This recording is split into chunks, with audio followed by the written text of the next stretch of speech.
Bonjour, nous sommes dans le site de l'Institut Dr Angélique, un institut catholique de philosophie et de théologie sur Internet.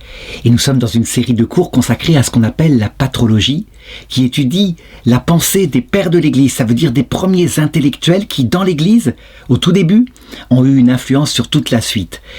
Et donc, je voudrais aborder quelqu'un qui, ici, n'est pas canonisé, pour une fois. Quelqu'un qui, évidemment, a quelques défauts en ce qui concerne non seulement sa théologie, mais peut-être aussi sa vie. Il s'appelle Lactance. Cependant, il a une certaine importance en patrologie parce qu'il est très très précoce. Je veux dire par là qu'il naît vers 250, il meurt vers 325, donc il est en pleine période où l'Empire romain bascule d'une persécution contre les chrétiens à une acceptation, une tolérance à égalité avec les autres religions de l'époque envers le christianisme. Et c'est ce que fera Constantin, tandis que la persécution, elle est plutôt sous Galère et sous Dioclétien. À son actif tout de même, c'est le fait qu'il s'est converti alors qu'on était en période de persécution et qu'il y a laissé des choses de sa vie. Il a été persécuté, il n'est pas mort martyr, mais tout de même, il a été dans une mort sociale quelque part pendant un temps avant d'être rétabli par l'empereur Constantin.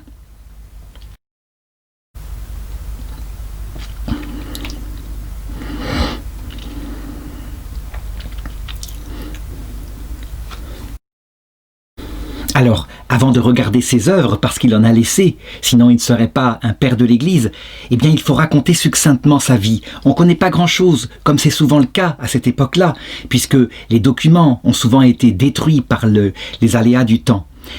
Son vrai nom c'est Lucius Caecilius Firmianus, donc il est dit Lactance, et il est né en Algérie. L'Algérie est une partie de l'Empire romain à cette époque-là, et une partie de l'Empire romain où se développe le christianisme, mais qui est encore païen. Il naît donc, je l'ai dit, en 250 après Jésus-Christ. Il a la chance d'avoir des parents qui sont de riches citoyens romains, et donc qui lui payent les meilleures études auprès d'un rhéteur, et ça c'est pas n'importe quoi, il faut le comprendre. Un rhéteur, ça veut dire quelqu'un qui enseigne aux jeunes de la noblesse.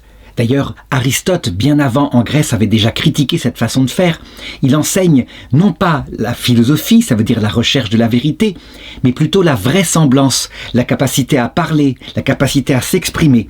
En effet, dans une carrière importante dans l'Empire romain, il faut être capable de convaincre. Et donc souvent, on devient, avec ces études-là, avocat, on devient aussi homme politique.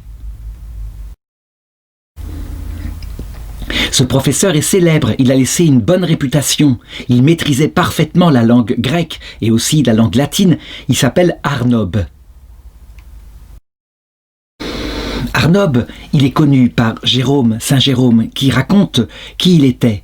En fait, c'est un homme qui n'est pas beaucoup plus âgé que Lactance, il a 10 ans de plus. Mais évidemment, quand on est jeune, c'est quelque chose qui est déjà une avancée.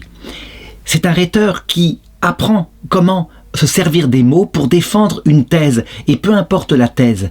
Ce qu'il défend pendant tout l'enseignement qu'il donne à son meilleur disciple, donc qui sera Lactance, c'est justement la défense de tous les mythes des religions païennes, et par opposition au christianisme, qu'il estime être une religion un peu barbare. Et c'est vrai, on a vu à notre époque se redévelopper une étude des mythes grecs, des mythes latins, et parfois ils ont un sens très profond quand on les lit de manière métaphorique.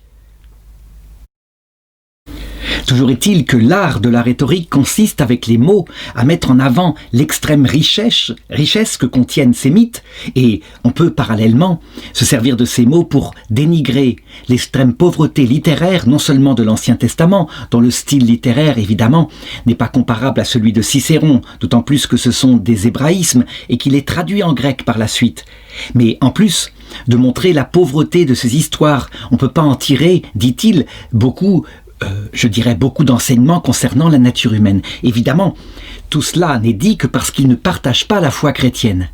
Et puis à un moment donné, il se convertit au christianisme. Oui, lui-même, Arnobe. Et donc son disciple va être intéressé par constater le changement qui va se faire aussi dans son enseignement. Il se convertit au christianisme tout simplement parce que, d'après ce que raconte Saint Jérôme, le Christ lui est apparu en songe. C'est une conversion de type personnel, mais qui est vraiment sincère, puisque ça se passe à une période, je l'ai dit, où le christianisme n'est pas bien vu. Toujours est-il que il va vers son évêque, parce que lui aussi vit en Algérie, où il a son disciple Lactance. Et son évêque ne veut d'abord pas le recevoir au baptême, il ne croit pas en sa conversion. Il imagine sans doute que c'est une conversion fictive, histoire après de se moquer des chrétiens, puisque il a utilisé justement la langue pour se moquer du christianisme. Et en fait, c'est une conversion sincère, et il va essayer de le prouver à son évêque pour obtenir le baptême en écrivant un livre de défense du christianisme, un livre d'apologétique. Évidemment, il se sert des mots, il n'est pas un profond théologien. D'abord, à cette époque-là, les grands conciles œcuméniques n'ont pas eu lieu. Et donc, son œuvre qui s'appelle Adversus Nationes, contre les nations, donc contre les mythes des nations, n'est pas d'une très grande profondeur. Toujours est-il qu'on peut lui faire grâce de croire en sa conversion, puisque lorsque la persécution rééclate, elle éclate exactement en 303, il n'a pas terminé son livre, et son livre ne sera pas achevé, il mourra martyr. Quant à son disciple, eh bien lui, il est quand même impressionné par cela. Il faut le reconnaître, Lactance a un grand talent dans le maniement des mots. Il les cisèle. On peut dire quelque part qu'il ressemble au style littéraire de Cicéron, qui est un écrivain de langue latine extrêmement connu. Et on voit bien que sa personnalité est celle de quelqu'un qui écoute, qui suit. Et il suit la conversion de son maître dans le christianisme. Et là encore, à la période où il se convertit, je crois qu'on ne peut pas douter de la sincérité, parce que c'est véritablement politiquement incorrect, puisque l'empereur Galère, l'empereur Dioclétien commence à émettre des décrets qui interdisent à ceux qui sont chrétiens d'enseigner. Il n'a pas de chance, parce qu'il vient de se lancer justement dans une carrière d'enseignant à la suite de son maître. Il s'est installé exactement à Nicomédie, en Bithynie. Et on peut dire véritablement qu'il galère au sens littéral et au sens propre, parce que d'abord il a du mal à trouver des élèves, étant donné que Nicomédie parle en grec et que lui il est principalement un professeur de latin. Mais le pire, lorsque Galère démarre sa persécution antichrétienne, eh bien la première chose qui se repère, c'est que justement, il est chrétien, il ne critique pas durement comme le faisait son maître, le christianisme, et donc il perd son travail en 304. Mais, je dirais, cette aventure n'a pas été vaine, parce qu'il s'avère que, par la même occasion, le hasard a fait qu'il a rencontré quelqu'un qui va avoir un rôle très important dans l'Empire, le futur empereur Constantin Ier, et il s'en est fait une connaissance et un ami. Du coup, quand on perd son poste de professeur à cette époque-là, on peut véritablement connaître la misère. Il n'y a pas d'aide sociale comme maintenant, et une misère matérielle. Donc il lui faut travailler d'une façon ou d'une autre. Eh bien, il va passer son temps maintenant à écrire. Et c'est là que je voudrais manifester son œuvre. Il faut bien se rendre compte qu'il a une formation classique avec les mythes grecs, les mythes latins, qui présentent des dieux comme étant, je dirais, des sortes d'arbitraires qui exercent leur providence sur terre. Eh bien, il faut se rendre compte que sa conversion au christianisme n'est pas un bouleversement total, que tout ce qu'il a reçu de par son ancienne éducation est présent. Et donc, un petit peu à l'image d'ailleurs de Constantin, dont il va par la suite être le précepteur du Fils, beaucoup plus tard, eh bien, il développe, on ne peut pas le nier, une théologie approximative. Il n'a pas été mis à l'école des grands chrétiens, de ceux qui, déjà, par exemple dans la vie monastique, ont approché le Christ et ont montré le radical changement qu'est le Christ. Non, il se met à défendre dans un livre très fouillé, il se met à défendre le christianisme avec les mêmes armes qu'avait utilisé son maître Arnob pour casser le christianisme avant. Et il se met donc à écrire un livre qui s'appelle Les institutions divines, où il essaye d'exposer en 7 livres, et il le fait alors que justement il est au chômage, qu'il n'a pas de travail, il essaye d'exposer l'histoire de l'humanité. Comment est-ce que l'humanité peu à peu est tombé dans l'erreur. Ça veut dire que dans les premiers livres, d'abord, il commence à manifester comment le paganisme et ses mythes sont apparus comme des projections de l'imagination humaine pour expliquer sa présence sur Terre.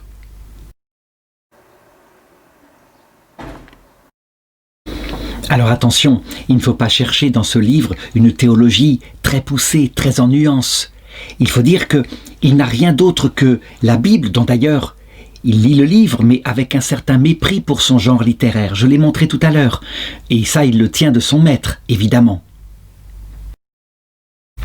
Mais surtout, il n'a pas la capacité de penser que la Bible décrit l'histoire sainte de l'humanité, avec au départ des choses qui sont la mentalité même primitive des peuples humains qui peu à peu sont affinés. Et donc, quand le début de la Bible prend les choses matériellement en disant « si tu te comportes bien, tu obtiens les richesses sur terre, si tu te comportes mal, tu obtiens le malheur sur terre », eh bien c'est souvent à la lumière de cela qu'il va étudier tout le reste. Et ça donne très souvent une mauvaise théologie, voire une théologie qui n'est pas à garder du tout, telle qu'on la retrouve parfois d'ailleurs chez certains évangéliques, qui n'ont pas justement toute la tradition, le développement, la pensée venant des docteurs de l'Église, qui vont affiner les choses pour montrer comment Dieu, en fait, dans l'Ancien Testament, donnait des commandements provisoires, adaptés pastoralement à des peuples barbares, non pas pour exalter ces commandements.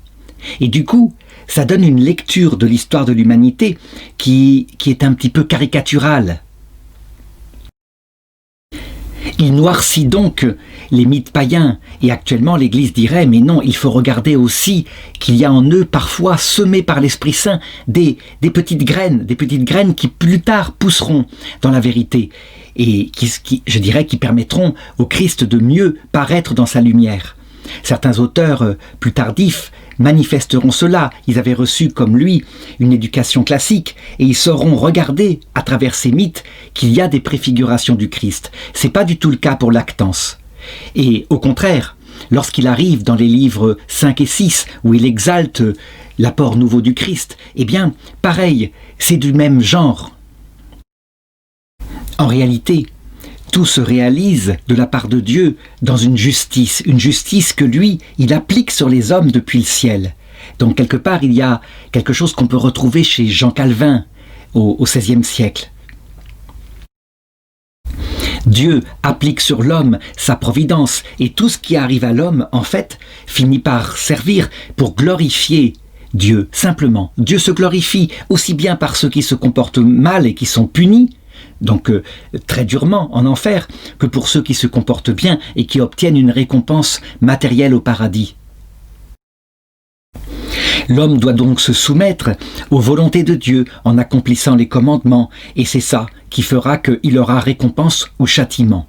Dieu finalement est un être juste, mais il n'a pas médité sans doute assez profondément le fait que Dieu s'est fait homme et est mort sur la croix pour révéler quelque chose de plus.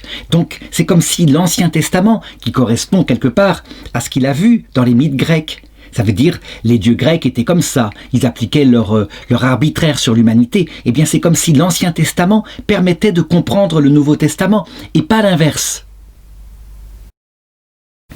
Si on veut se faire une idée, il faut considérer un petit peu la théologie qu'aura par la suite l'empereur Constantin. C'est un petit peu analogue. Constantin, il n'y a pas véritablement d'amour pour le Christ. Il y a simplement la reconnaissance que dans une bataille où il risquait sa vie, où il aurait pu périr, il a suivi les rêves que lui avait donnés le dieu de sa mère, Hélène. Il a fait mettre sur les boucliers de ses soldats le signe du Christ et il a remporté la victoire. Ce qui indique que ce Dieu est puissant et que si on fait sa volonté, eh bien il nous exauce. Constantin, il le sait très bien qu'il est pécheur, il fait des crimes, il fait assassiner des rivaux politiques, il utilise la ruse, etc. Je sais qu'il est canonisé par l'Église orthodoxe, mais l'Église catholique ne se permettrait pas de canoniser un tel homme.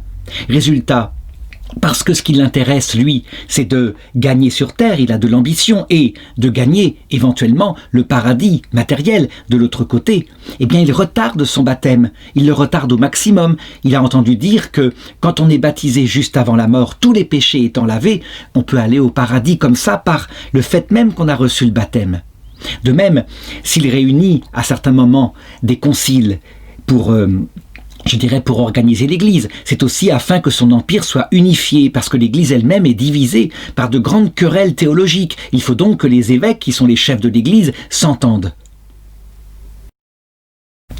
Donc on le voit, on est tout à fait loin de Sainte Thérèse de l'Enfant Jésus. On est dans une théologie primitive, je l'ai dit, et une théologie qui existe encore quelque part. Je l'ai dit, quand on lit la Bible sans cette perspective, sans savoir que l'Ancien Testament n'éclaire pas le Nouveau Testament, mais c'est l'inverse d'abord, eh bien, on peut tomber là-dedans.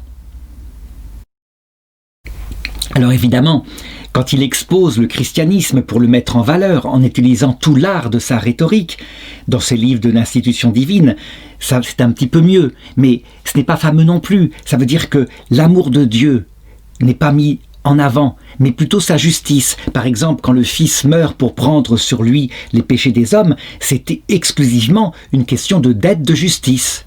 Alors que, si on y réfléchit 2 minutes, on se dit, mais c'est l'innocent qui meurt pour les coupables. C'est celui qui a été offensé qui meurt pour ceux qui ont offensé. Donc, tout cela n'est qu'une justice apparente. En fait, c'est un grand amour qui se manifeste là.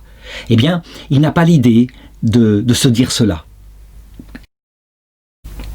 Le Père doit être apaisé dans sa grande colère, et c'est ce que fait le Fils en s'offrant en victime sacrificielle pour le Père. Il y a quelque chose qui est comme une lecture païenne, mais qui après tout est aussi présente dans la Bible, parce que la Bible, elle s'adapte à tous les hommes, et donc elle est capable parfois d'utiliser ce genre d'analogie pour ceux qui sont charnels.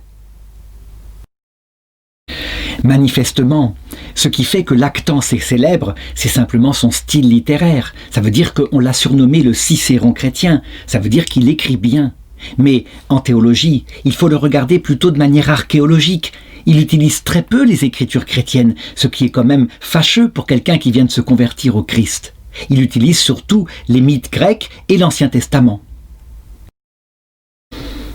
Et donc, certains ne considèrent pas Lactance comme un père de l'Église. On doit quand même le considérer comme tel parce qu'il est là, il est présent et que sa tentative est la première tentative qui existe. Mais en tout cas, lorsqu'on regarde les écrits de Saint Augustin ou de Saint Jérôme sur lui, ils admirent effectivement le fleuve des mots, des mots magnifiques qu'il utilise, mais en même temps, ils regrettent que leur auteur, l'auteur Lactance, ait passé plus de temps à manifester la vanité des anciennes religions qu'à élaborer une véritable doctrine chrétienne. Le pape Gélase, lui, quant à lui, il lit aussi Lactance et il dit, manifestement chez lui, on dirait qu'il y a 2 dieux. Un Dieu de l'Ancien Testament, un Dieu juste et sévère, mais un Dieu rigoureux, comme une porte de prison, et un Dieu du Nouveau Testament. Donc, il considère que lire Lactance, c'est mauvais. C'est un risque de tomber dans le dualisme, dans quelque chose qui aura d'ailleurs un succès qu'on appelle le manichéisme. Et en effet, à l'instar de Marcion, un grand hérétique qui a fait beaucoup de mal à la foi catholique au début de l'Église, eh bien, il n'a pas réussi à harmoniser l'idée que c'était le même Dieu, le même, mais avec un comportement pastoral différent parce qu'il n'avait pas affaire aux mêmes hommes.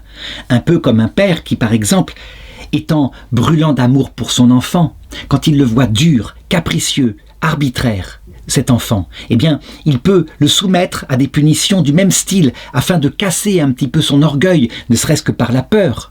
Mais lorsque l'éducation a été faite, il peut enfin lui révéler son cœur, qu'il n'a jamais fait ça pour l'écraser, loin de là, qu'il l'aimait et qu'il voulait qu'il devienne un adulte, capable de prendre des décisions. Eh bien, cette harmonie entre les 2 comportements de Dieu n'est pas faite chez Lactance. On pourrait citer par ailleurs un autre livre qu'il fait et qui est tout à fait dans la ligne. Il a écrit non seulement un livre sur la colère de Dieu, et on se doute rien que par le titre comment est-ce qu'il voit Dieu, mais un livre qui s'appelle « De la mort des persécuteurs », où là il a un regard de sagesse sur ceux qui ont persécuté son maître et qui l'ont peut-être fait à mort, donc Arnob, mais aussi sur leur mort. Et il considère que tous les empereurs chrétiens qui ont persécuté le christianisme ont récolté les conséquences de leurs actes et sont systématiquement morts, de morts terribles, de morts, je dirais, honteuses parfois. Par exemple, il y raconte la mort de l'empereur Galère. Galère, selon lui, c'est celui qui a été le mauvais génie de l'empereur Dioclétien. C'est lui qui lui a suggéré de rallumer la persécution contre les chrétiens. Et ça a été terrible, ça a décimé l'Église, en particulier dans ses autorités. C'est la fameuse persécution de Dioclétien. Eh bien, Lactance, il se plaît à raconter les choses, un petit peu à l'image de ce que raconte Flavius Joseph sur la mort d'Hérode, celui qui avait voulu persécuter Jésus. Galère, lui, son intention, c'est de rétablir le paganisme dans l'Empire. Il estime comme ça que l'unité de l'Empire et sa puissance seront de nouveau là, d'autant plus qu'il ne supporte pas que certains soldats de l'armée romaine refusent de sacrifier aux empereurs. Pour lui, c'est quelque chose qui peut, je dirais, diviser durablement l'armée. Et donc, il fait d'abord un édit qui permet de détruire les églises, détruire les livres saints. Les évêques sont obligés de livrer les livres, et certains donnent leur vie pour ne pas le faire. D'autres, au contraire, livrent des écritures hérésiarques, comme ça ils s'en débarrassent. Galère, il poursuit sa persécution à un moment donné, et il va plus loin. Il condamne, par un décret, ceux qui sont chrétiens et qui refusent de sacrifier au culte de l'empereur à mort, et donc avec de terribles souffrances. Galère est donc fort avec le faible, et puis, à un moment donné, tout se retourne, à savoir que lui apparaît sur le pénis un bouton noir qui se met à grossir, et là il regarde ça, et il se met à considérer qu'il est atteint d'une maladie. Est-ce que ça pourrait être une vengeance du Dieu des chrétiens, se dit-il? Alors, il change radicalement de comportement. Il abolit les décrets de persécution, après avoir fait massacrer énormément de chrétiens, je l'ai dit, et il émet un premier édit de tolérance.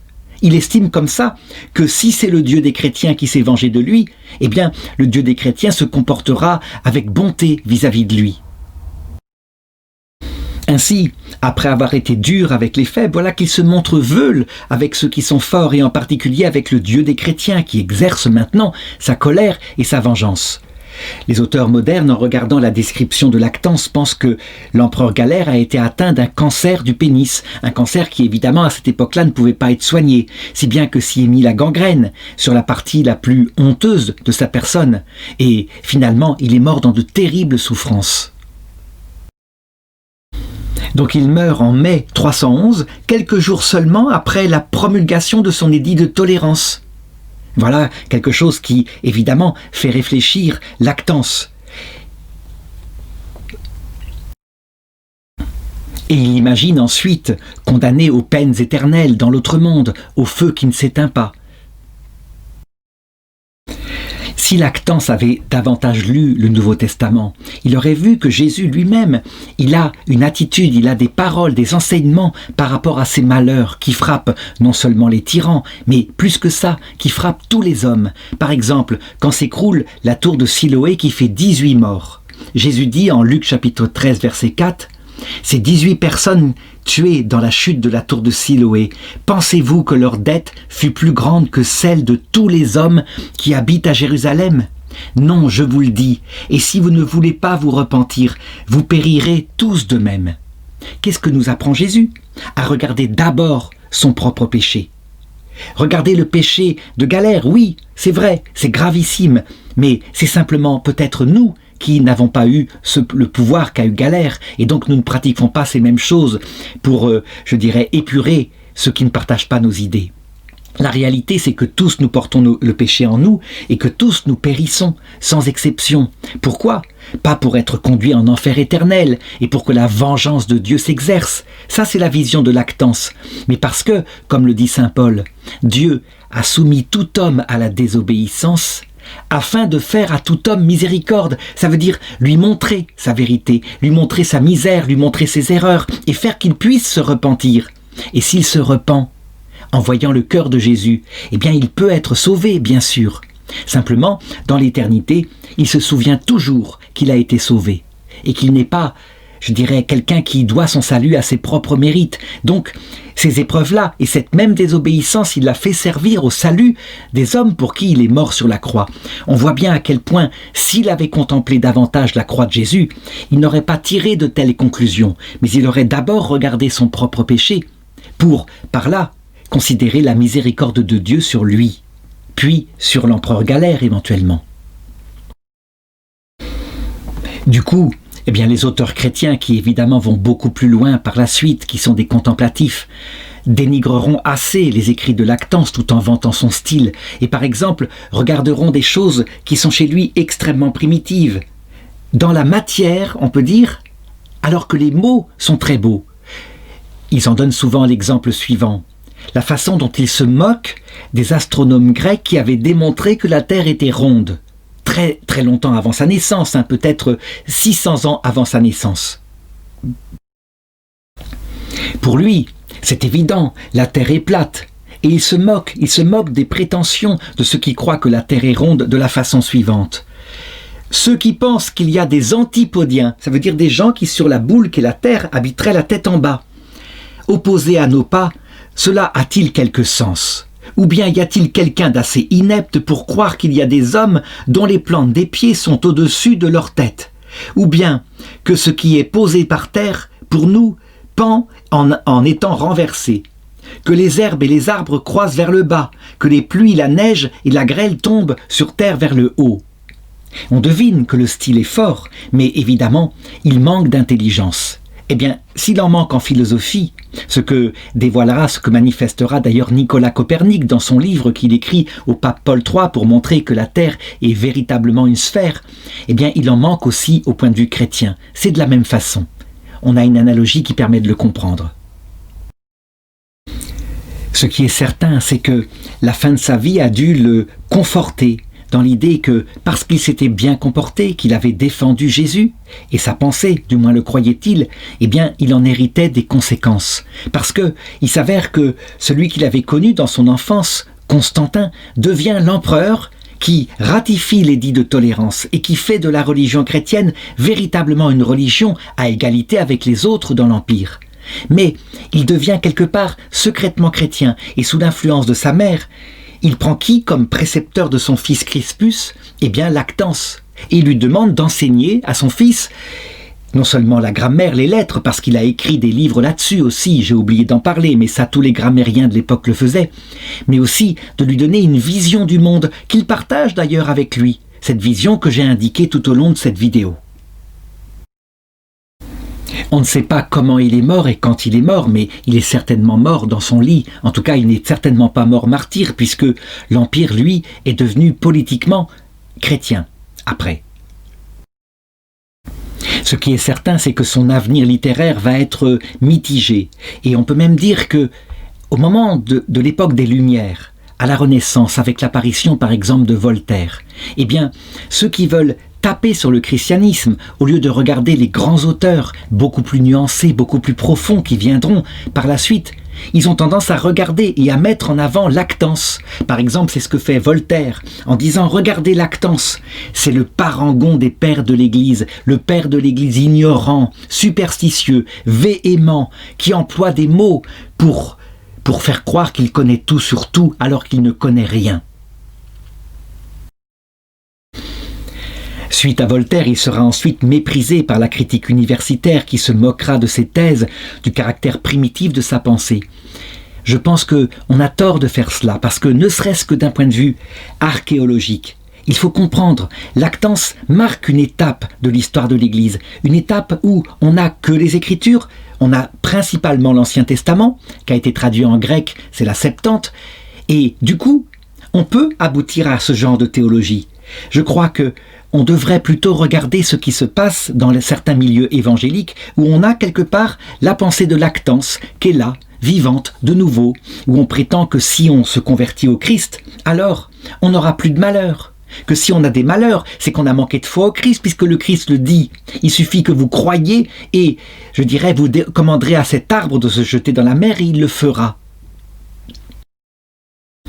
En réalité, quand on n'a que l'écriture, qu'on n'a pas encore la tradition bien développée, qu'on n'a surtout pas les repères du magistère, mais surtout, au-dessus de tout, quand on ne met pas la contemplation de la croix du Christ, vrai Dieu fait homme, en premier, pour comprendre tout le reste de la révélation, pour comprendre l'histoire même de l'humanité, eh bien, on peut facilement tomber dans cette interprétation un petit peu dualiste, où Dieu se comporte oui, comme un juge arbitraire, un juge des destins, qui les décide par avance, et l'homme n'a qu'à s'y soumettre, un peu comme quand nous vivions au temps des païens, sous l'arbitraire des dieux grecs, qui pouvaient nous envoyer le bonheur ou le malheur, en fonction de la façon dont nous avions fait leur volonté.